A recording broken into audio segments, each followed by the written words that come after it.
to and welcome him to our meeting.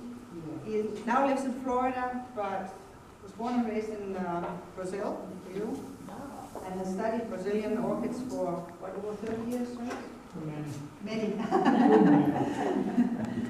Has been involved in writing books about them, and I think you told me you're currently in the process of writing more. Yeah, I'm doing this for 20 years.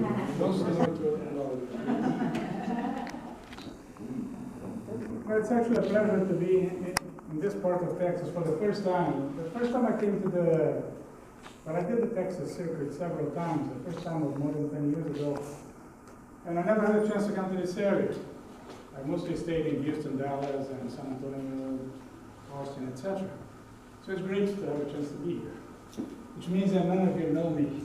Which means that there's no risk of repeating anything for you, because everything is going to be new. So I'm a botanist. I'm actually a taxonomist, another one of these guys that change names and everything. But I try not to make people's lives miserable with those name changes. And I study orchids for almost 30 years now. And I always have my presentations in slide form. But like 5-6 years ago, I decided to get into computer presentations, and then I had to redo my presentations. And because you can compare different flowers or whatever when I have these computer presentations, I decided to finally make one on Brazilian orchid habitats. And I did it, couldn't finish in 3 hours. So it was a little bit too long on those meetings. I decided to split it in two, still couldn't finish in 2 hours each. So right now I split it into 3. And I can go overboard, so sometimes it exceeds 1 hour, but I'll try not to do that. Okay? So in the end I have I have several presentations, but the one in habitats I have, number 1 is the Amazon, number 2 is Central Brazil, and number 3 is the coast. So what you're going to see today is the number 1 is the Amazon. The Amazon is a very interesting area, and you can see that most people have lots of misconceptions about what is the Amazon. The first one being there is an extremely rich area in orchids, like there is lots of orchids in the Amazon. Well, there are lots of orchids in the Amazon, but not so much variety, because there is not that many different orchid habitats in the Amazon. You have those vast areas, but they're pretty much uniform. So uniform areas for orchids means that there is not much speciation. So we're going to see lots of plants, but not that many different species. To give you an idea, the Amazon covers half of the area of Brazil. And about only 15% of the Brazilian species of orchids actually grow in the Amazon, which means in terms of the number of species, it's a poor region. And you're going to see the many different types of habitats that they have in the Amazon. One of the interesting ones is this. When you see an area like this, you don't even imagine that there is an area like this in the Amazon. You think of tropical rainforest and flooded areas. So what is an area with white sand doing in the Amazon? So we're going to see what the origin of that and what they actually have in terms of orchids in these areas. Okay, I lived in the Amazon for 4 years, between 81 and 85. It's a long time ago. Most of these pictures were taken at the time, so most of them are digitized as scanned slides. I mean, so some of them are not that good. But anyway, they give an idea of the different types of habitats. And because it's my first time here, you don't know that. I prefer, if you have any questions, to ask as we are seeing the slides, so we can discuss what we are seeing, okay? Instead of trying to remember at the end what we were seeing at a particular time. So I don't mind being interrupted. Actually, I like being interrupted, so I can actually evolve some of the subjects. Well, I always start my presentation with those maps. Like I take like 20 minutes to talk about those maps, so I'll try not to. Essentially, these are maps of South America. The one on the left is a relief map. So you see everything that is low elevation is in dark green, like the Amazon basin here, the Paraná River here, Paraná and Paraguay rivers that have these lowland areas here too. And there is a lowland area, a thin stripe of lowland area on the coast of Brazil, which is not subject of our presentation today anyway. But the interesting thing here is that you notice that the shape of South America is similar to North America in a sense. The continents are wider on the north and pointed to the south, narrow in the south. But in South America, the effect of the shape is completely the opposite. Because in North America, you know, the cold fronts come from the north and pass over land, so they hit the southern part of the United States with full force, many years. In South America, things are different. Because the cold fronts come from Antarctica here, they have to pass over the Atlantic Ocean. And the ocean has a buffer effect on temperature, which means cold fronts never can get really below freezing temperature because of the buffering effect of the ocean. So by the time they get here, they are weakened, and much weaker than the equivalent latitude cold fronts in the north. I mean, Rio de Janeiro here is about the same latitude as Central Florida, but the temperature here never gets as cold as Central Florida. I mean, in Rio de Janeiro, minimum temperatures in the winter, in a bad winter, is like 50 degrees. In Florida, in a bad winter, it's about 20 degrees. Kind of different. But anyway, most of the cold fronts coming out over the ocean they have another feature. Because they feed from the water of the ocean. They fly very low. They cover a very small percentage of the area of the Amazon, and we're going to see what the origin of these areas. Igapó is an Indian name for flooded areas. So we have about half of the Amazon is dryland forest, and the other half is flooded areas. I mean, flooded areas are areas that are full of water part of the year or throughout the year, the whole year. So there are permanently flooded areas and seasonally flooded areas. Then rockbed rivers mostly in the northern part, you down the road, and then all of a sudden you see the forest from the side, because if you're inside the forest, you don't see it from the side. You just look up, just see branches and trunks, etc. You don't see any sunlight either. There's no like a depth of light to get inside the forest. But anyway, there are lots of orchids growing there, but very few species of orchids. We have several caducetum species growing there, most on the top of the trees. The interesting thing is that because the trees are so tall and the orchids grow on top of the trees, you don't see them from the ground. Even if you could see the high branches of the trees, which you can't, because of all these other trees there, I mean, you still couldn't be able to see the orchids because they'll be up there. And there is one species of cattleya growing there too, which is Cattleya luteola. So all these grow on top of the trees. Only you can see those orchids when the trees fall or branches fall, and then all of a sudden you find that the fallen branches is full of orchids. And not that many different species. These are a couple of pictures I took. This one here was, I was working in 1983 in an area they were going to build a dam. And this is going to be the reservoir of the dam. They were afraid that filling the reservoir, all the trees were going to die, and then they die and float off and damage the turbines. So they decided to cut the forest and cover everything with clay, like this. You see, these big tractors just covering all the forest there. The first real rainy season they got there just uncovered everything, so it was a failed experiment. It didn't work really. But it's interesting, I was able to take this picture with the tree almost like 45 degrees forward. So they were cutting everything.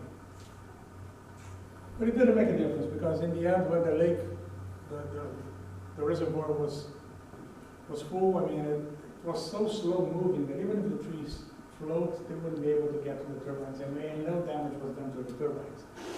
But the thing is that you can see here the way the soil is. I said there's not much soil. We open a road like this, and after you have a lot of rain, after the real rainy seasons there, that's what you get. Lots of erosion, and that's the main problem. Cut the tropical rainforest, that's what you get, lots of erosion. And this particular day, we knew that road was open the year before. We were planning to go to one of these white sand areas with the car, of course, go and come back. Was 10 miles away, we couldn't go and come back, so we had to go, carrying a lot of stuff, walking, very hot and humid, and then we had to sleep there, and I'll tell you that story a little bit later, and come back the next day. Anyway, there are orchids, as I said, that grow close to the ground. Actually, they grow very close to the ground. Some of them are not even rooted to the lower part of the trees. They are rooted to that organic matter. So sometimes, like you have the Batemania coriae, which is close to a bifront area. Those flowers are about 4 inches tall, very big, very fragrant. When you see the plants growing close to the ground or close to the roots of the trees, you pull them. They're not attached to the trees. They're attached to this bunch of leaves, decayed leaves. It's very interesting. So you know, for you to grow these kind of plants, you have to grow them in a pot with lots of black soil or lots of organic matter. If you want to mount them or grow them in pots, you have to remember that those plants like lots of moisture and shady conditions, uniform temperatures throughout the year, which is usually what we can't give the plants, and that's why we tend to kill Amazon plants. Anyway, there is another genus whose the species only grow close to the ground. These are Parfenias. Parfenia is a genus with about a dozen species. I have only 2 in Brazil. One is Parfenia cristata, which is this one here. It's the smallest of the Parfenias. The flowers are about 4 inches across. I mean, it's small for a Parfenia. Again, they grow very close to the ground in shady conditions. And then I have Parfenia grandiflora. Cristata is very common. I saw lots of plants there. But the 4 years that I was in the Amazon, I found only 2 plants of Parfenia grandiflora. And this is a much larger flower. So these flowers are about 7, 8 inches tall. It's like a big tulip upside down. You know, very colorful, very fragrant too, but very rare. Did you grow those in what? Did you have them in? Well, we grow them, and the simplest way to grow those plants is like a phalaenopsis, because they like moisture, they like shady conditions. You see, that you don't give them direct sunlight, period. You try to grow them together with the cattleya, or you kill the cattleya or kill them. I mean, they don't grow well together, definitely. As far as medium?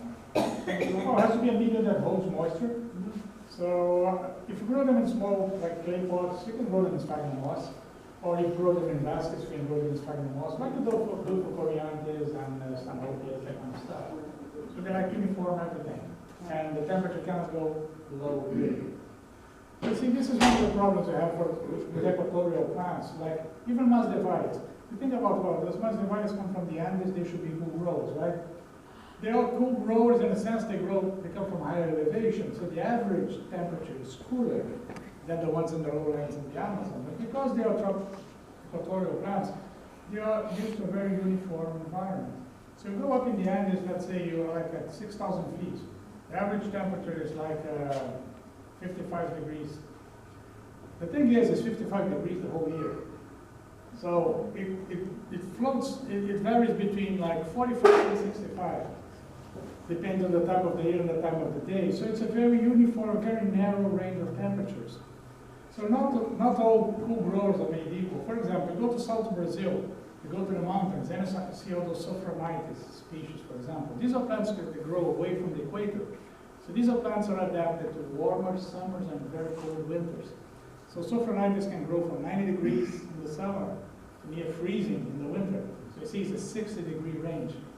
So actually, these type of cool growers are much easier to grow than Masdevallias. But the Masdevallias, if the temperature goes to 75, you stop killing them. The Sophronitis can easily go to 75, even 90. And in the winter, the temperature can go actually much lower than the Masdevallias.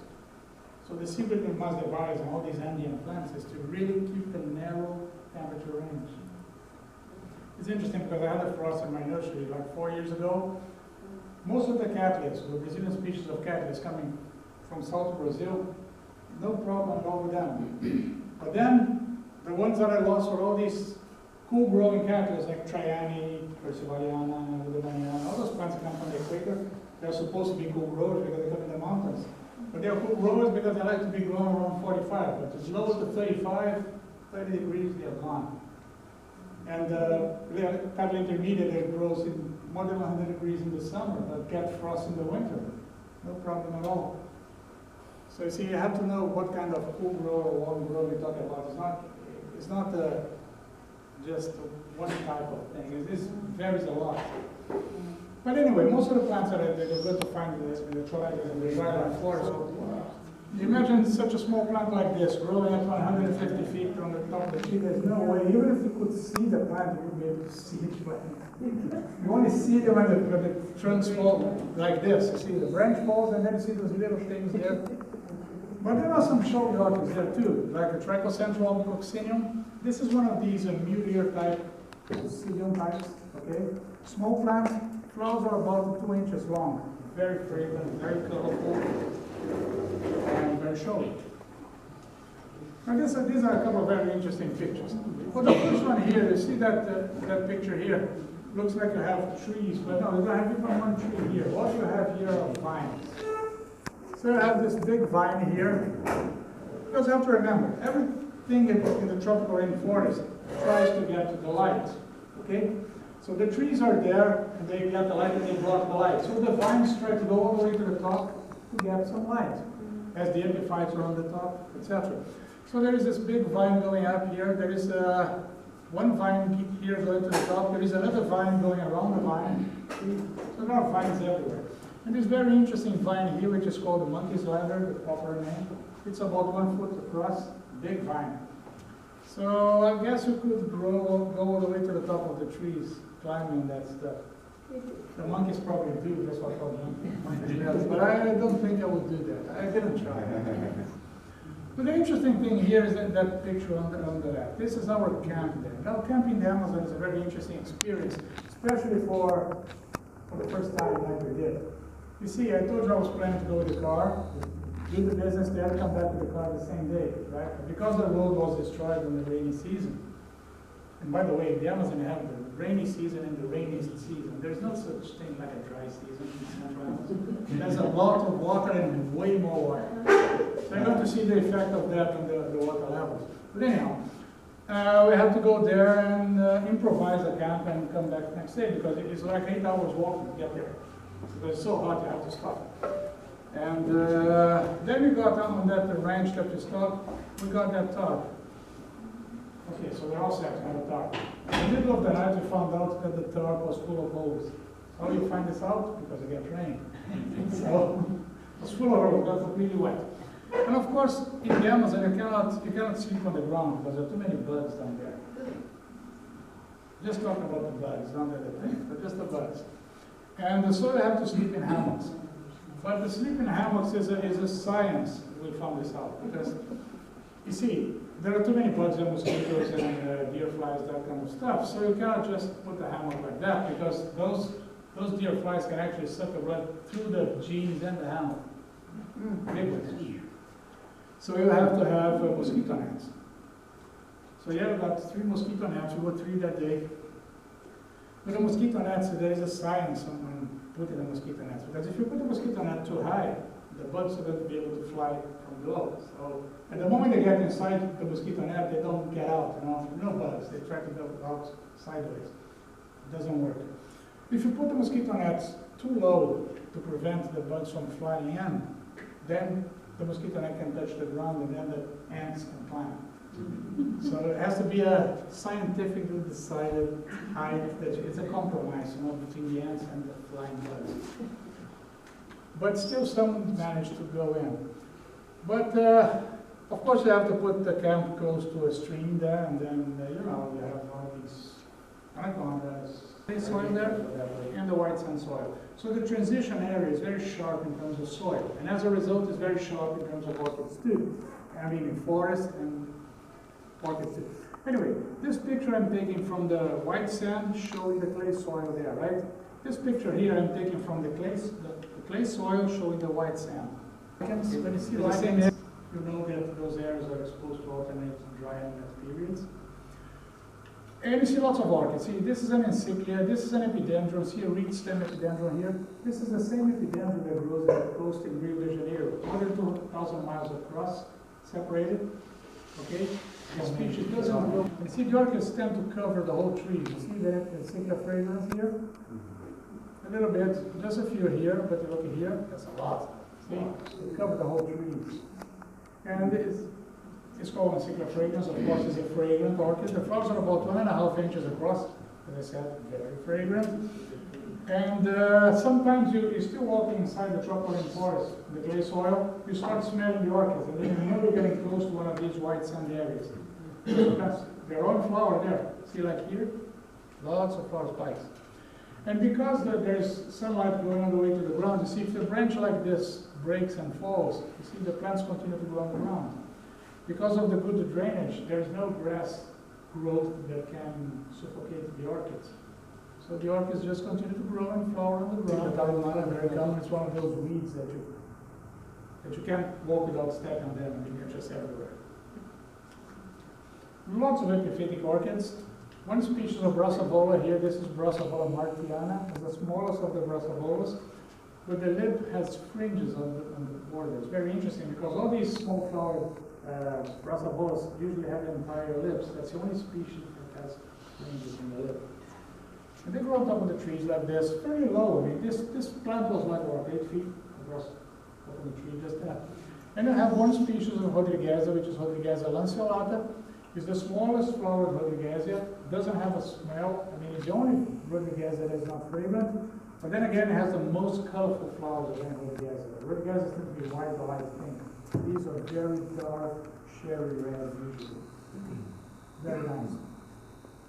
But of course, the main reason to go to this area is to find our second species of cattleya, which is Cattleya dorado. Contrary to, remember the hotel I showed with the yellow flowers, it has flowers about 2 inches across. This thing has flowers that can be up to 7 inches across. So this is one of the full-size cattleya species. Also very, very fragrant. This is a normal color form. It's a light pink on the sepals and petals, a slightly darker magenta pink in the front, and yellow inside.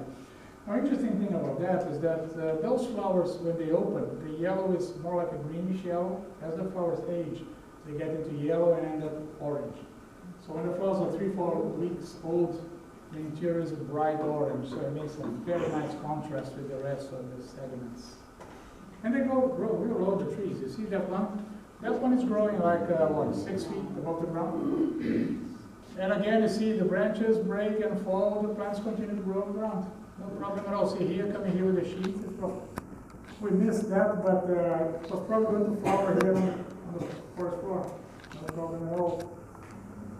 And the interesting thing about those plants is that because the weather, the climate, I mean, is very uniform throughout the year, the plants don't have a very well-defined growth cycle.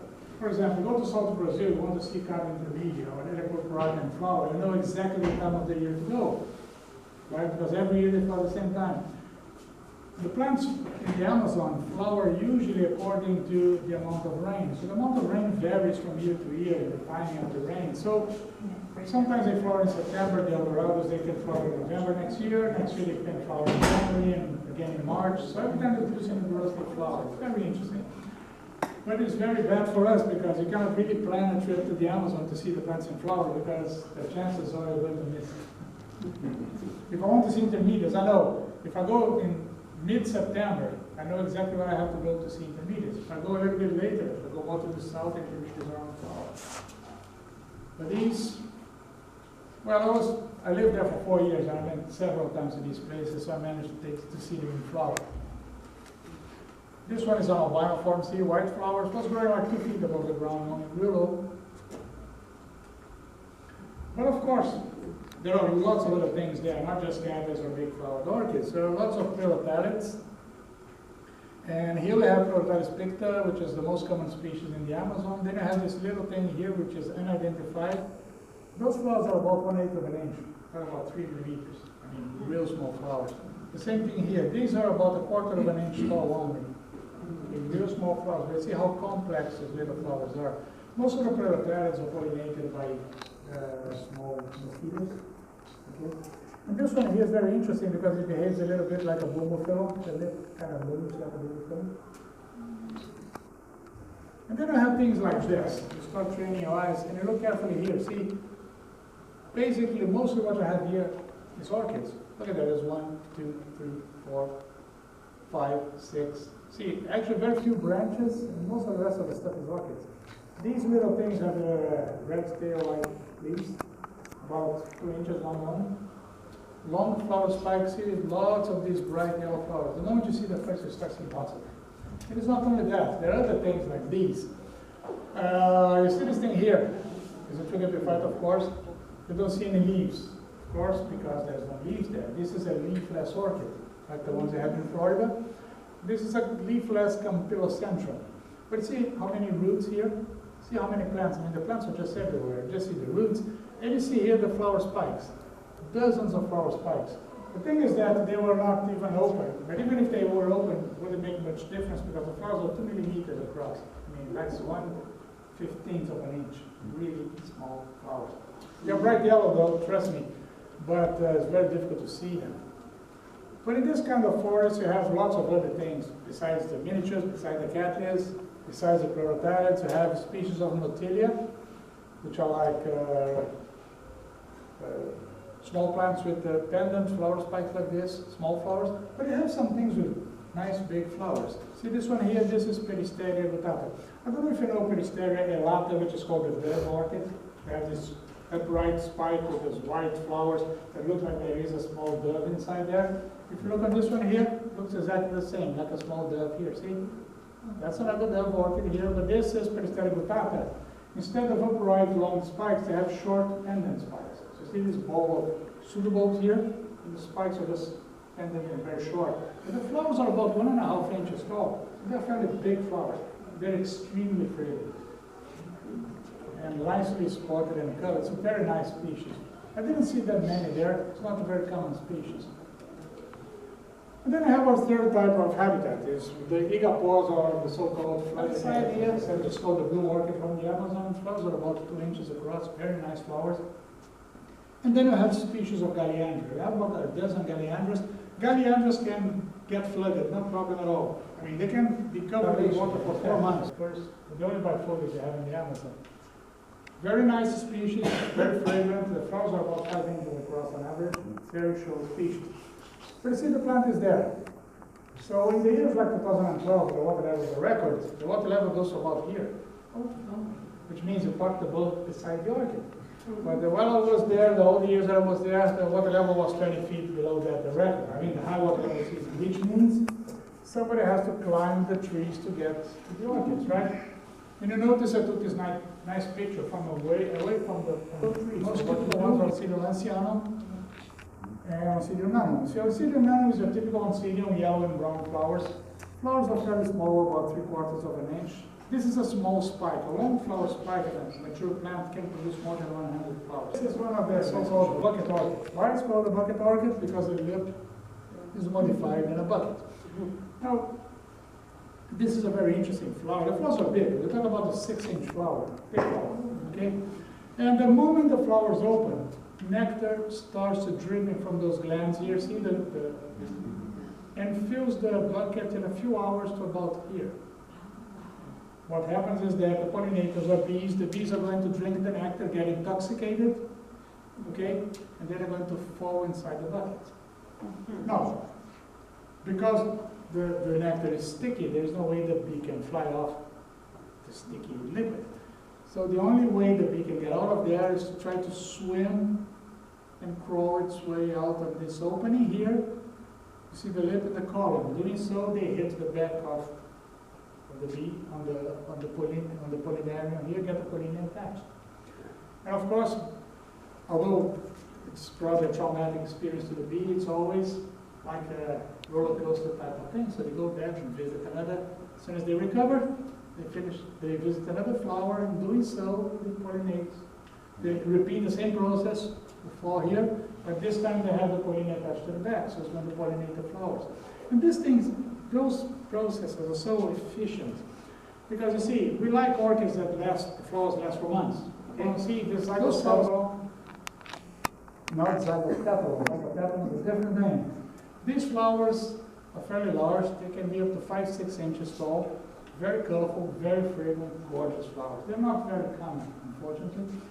Then you probably know Eunopsis utriculariornis. They have produce a little flat flowers in a branching spike. That's the common species. There is a second one called Eunopsis satiriornis, kind of spread and hit their backs.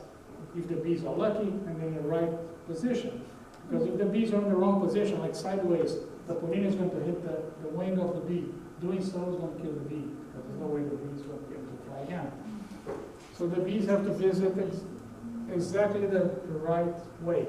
Those flowers are about 4 inches across. Those are big flowers. This is one I described many years ago. The flowers are actually almost blood red. The slide was not good to start with. So, and several of the barbatum types. So here there are a couple of very interesting plants. This is Scuticaria stylii. We have like 10 species of Scuticarias in Brazil, only one in the Amazon. This one has pendant leaves. You know, the rat tail leaves can be up to 8 feet long. They usually attach themselves on the lower part of the branches, go sometimes all the way to the ground. The flowers themselves What about the 3 inch? Because you see the bees are going to get to the nectar inside that cavity here. They're going to get intoxicated. See what happens here? Instead of a nice smooth slide, they're going to slide in here, get airborne, and crash hit the pollinia here. And doing so, they get the pollinia attached to their back and they fall to the ground. Okay, but instead of being 1 inch on the gongers, from here to here, we talk about 4 inches. That's a much nicer slide. and they get airborne, so it's very interesting. And then they recover and they manage not to get eaten by ants on the ground. They just visit another flower and pollinate the flowers. Again, those flowers last a couple of days here. You jump from rock to rock, you see Clovesias, Caeciliums, lots of stuff over there. But you have to be careful because even on a beautiful sunny day like this, the water level can change drastically immediately. Because the thing is that you have to remember that they have those orchids here. Then you have a thunderstorm upriver, a couple of hours later you have that. You see, lots of water. All this flash flood just came your way. If you're not paying attention, you get trapped inside here. It's not a very good idea. So you really have to pay attention to what's happening on the river. And a few hours later, the water level just goes down, back to this again, until the next flash flood.